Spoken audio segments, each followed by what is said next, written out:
वर्तमान में राधा और श्री कृष्ण के मंदिर बहुत मिल जाएंगे। वृंदावन में राधा रानी का भव्य मंदिर है। श्री कृष्ण के नाम के साथ राधा का ही नाम जुड़ा हुआ है। अब सवाल यह उठता है कि राधा जब श्री कृष्ण के जीवन में इतनी महत्वपूर्ण थी तो उन्होंने राधा से विवाह क्यों नहीं किया? आखिर राधा कौन थी? कैसे हुई उनकी मृत्यु? हुई भी थी या नहीं? इन सभी सवालों के उत्तर जानिए। लेकिन वीडियो में आगे बढ़ने से पहले प्लीज़ वीडियो को लाइक और चैनल को सब्सक्राइब कर लीजिए। कहाँ हुआ था राधा का जन्म और विवाह? राधा का जिक्र महाभारत में नहीं मिलता है, भागवत पुराण में भी नहीं मिलता है। राधा का जिक्र पद्य पुराण और ब्रह्मवैवर्त पुराण में मिलता है। पद्य पुराण के अनुसार राधा वृषभानु नामक गोप की पुत्री थी। ब्रह्मवैवर्त पुराण के अनुसार राधा श्री कृष्ण की मित्र थी और उनका विवाह रायण अथवा आयन घोष नामक व्यक्ति के साथ हुआ था। कुछ विद्वान मानते हैं कि राधा जी का जन्म यमुना के निकट स्थित रावल ग्राम में हुआ था और बाद में उनके पिता बरसाना में बस गए। लेकिन अधिकतर मानते हैं कि उनका जन्म बरसाना में हुआ था। राधा रानी का विश्व प्रसिद्ध मंदिर बरसाना ग्राम की पहाड़ी पर स्थित है। बरसाना में राधा रानी को लाडली भी कहा जाता है, लेकिन अधिकतर लोग मानते हैं कि उनका जन्म बरसाना में हुआ था। राधा रानी का विश्व प्रसिद्ध मंदिर बरसाना ग्राम की पहाड़ी पर स्थित है। बरसाना में राधा को लाडली कहा जाता है। ब्रह्मवैवर्त पुराण के प्रकृति खंड अध्याय 49 श्लोक 35, 36, 37, 40, 47 के अनुसार राधा श्री कृष्ण की मामी थी, क्योंकि उनका विवाह कृष्ण के माता यशोदा के भाई रायण के साथ हुआ था। ब्रह्मवैवर्त पुराण ब्रह्मखंड के 5वें अध्याय में श्लोक 25, 26 के अनुसार राधा को श्री कृष्ण की पुत्री सिद्ध किया गया है। राधा का पति रायण गोलोक में श्री कृष्ण का अंशभूत गोप था, अतः गोलोक के रिश्ते से राधा श्री कृष्ण की पुत्र वधू हुई। माना जाता है कि गोकुल में रायण रहते थे, मतलब यह कि राधा का श्री कृष्ण से पिछले जन्म का भी रिश्ता है। यह भी कि उन्हें लक्ष्मी का रूप भी माना जाता है। दूसरा, रुक्मिणी ही राधा थी या राधा नाम की कोई महिला नहीं थी? कुछ विद्वान मानते हैं कि राधा नाम की कोई महिला नहीं थी, रुक्मिणी ही राधा थी। राधा और रुक्मिणी दोनों ही श्री कृष्ण से उम्र में बड़ी थी। श्री कृष्ण का विवाह रुक्मिणी से हुआ था, इसीलिए समझो कि राधा से ही हुआ। मतलब यह कि राधा का कोई अलग से अस्तित्व ही नहीं है। पुराणों के अनुसार देवी रुक्मिणी का जन्म अष्टमी तिथि को कृष्ण पक्ष में हुआ था और श्री कृष्ण का जन्म भी कृष्ण पक्ष में अष्टमी तिथि को हुआ था। वह देवी राधा वह भी अष्टमी तिथि को अवतरित हुई थी। राधा जी के जन्म और देवी रुक्मिणी के जन्म में एक अंतर यह है कि देवी रुक्मिणी का जन्म कृष्ण पक्ष में हुआ था और राधा जी का शुक्ल पक्ष में। राधा जी को नारद जी के श्राप के कारण विरह सहना पड़ा और देवी रुक्मिणी से कृष्ण जी की शादी हुई। राधा और रुक्मिणी यूँ तो दो हैं, परंतु दोनों ही माता लक्ष्मी के ही अंश हैं। माना जाता है कि मध्यकाल या भक्ति काल के कवियों ने राधा कृष्ण के वृंदावन के प्रसंग का अतिशयोक्तिपूर्ण वर्णन किया। राधा कृष्ण की भक्ति की शुरुआत निम्बार्क संप्रदाय, वल्लभ संप्रदाय, राधा वल्लभ संप्रदाय, सखी भाव संप्रदाय आदि ने की। इसका मतलब कृष्ण की भक्ति के साथ राधा की भक्ति की शुरुआत मध्यकाल में हुई, उसके पूर्व यह प्रचलन में नहीं थी।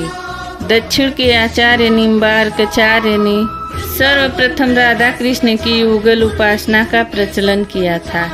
ऐसा भी कहा जाता है कि जयदेव ने पहली बार राधा का जिक्र किया था और उसके बाद से श्री कृष्ण के साथ राधा का नाम जुड़ा हुआ है। इससे पहले राधा नाम का कोई जिक्र नहीं था। राधा कृष्ण का सांकेतिक स्थल पर मिलन और विवाह। ब्रह्मवैवर्त पुराण प्रकृति खंड अध्याय 48 के अनुसार और यदुवंशियों के कुल गुरु गर्ग ऋषि द्वारा लिखित गर्ग संहिता की एक कथा के अनुसार कृष्ण और राधा का विवाह बचपन में ही हो गया था। कहते हैं कि एक बार नंद बाबा श्री कृष्ण को लेकर बाजार घूमने निकले, तभी उन्होंने एक सुंदर और अलौकिक कन्या को देखा। वह कन्या कोई और नहीं राधा ही थी। कृष्ण और राधा ने वहाँ एक दूसरे को पहली बार देखा था। दोनों एक दूसरे को देखकर मुग्ध हो गए थे। जहाँ पर राधा और कृष्ण पहली बार मिले थे उसे संकेत तीर्थ कहा जाता है, जो कि संभवतः नंदगांव और बरसाने के बीच है। इस स्थान पर आज भी एक मंदिर है।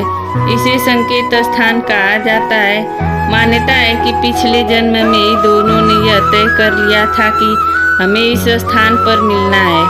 यहाँ हर साल राधा के जन्मदिन यानी राधा अष्टमी से लेकर अनंत चतुर्थी के दिन तक मेला लगता है। गर्ग संहिता के अनुसार एक जंगल में स्वयं ब्रह्मा ने राधा और कृष्ण का गंधर्व विवाह करवाया था। श्री कृष्ण के पिता उन्हें अक्सर पास के भांडेर ग्राम में ले जाया करते थे। वहाँ उनकी मुलाकात राधा से होती है। एक बार की बात है कि जब वे अपने पिता के साथ भांडेर गांव गए तो अचानक तेज रोशनी चमकी और मौसम बिगड़ने लगा। कुछ ही समय में आसपास सिर्फ और सिर्फ अंधेरा छा गया। इस अंधेरे में एक पारलौकिक शख्सियत का अनुभव हुआ। वह राधा रानी के अलावा और कोई नहीं थी। अपने बाल रूप को छोड़कर श्री कृष्ण ने किशोर रूप धारण कर लिया और इसी जंगल में ब्रह्मा जी ने विशाखा और ललिता की उपस्थिति में राधा कृष्ण का गंधर्व विवाह करवा दिया। विवाह के बाद माहौल सामान्य हो गया तथा राधा, ब्रह्मा, विशाखा और ललिता अंतर्ध्यान हो गए। असल में इस वास्तविक घटना को अलंकृत कर दिया गया है।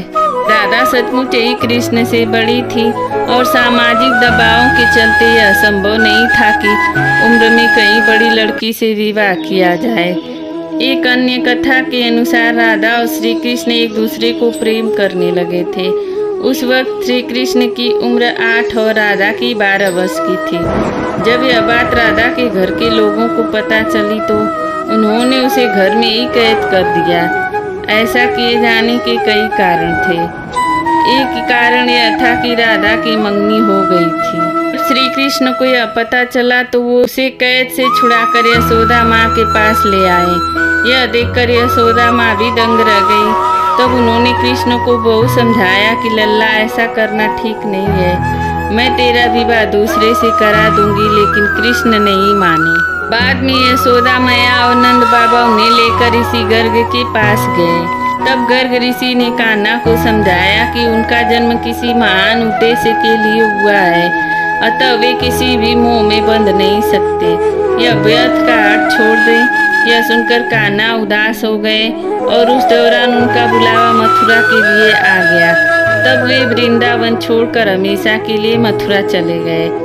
कृष्ण जाते वक्त राधा से वादा करके गए थे कि वो वापस आएंगे, लेकिन कृष्ण कभी भी राधा के पास वापस नहीं आए और यही दर्द हमेशा राधा और कृष्ण के मन में रहा।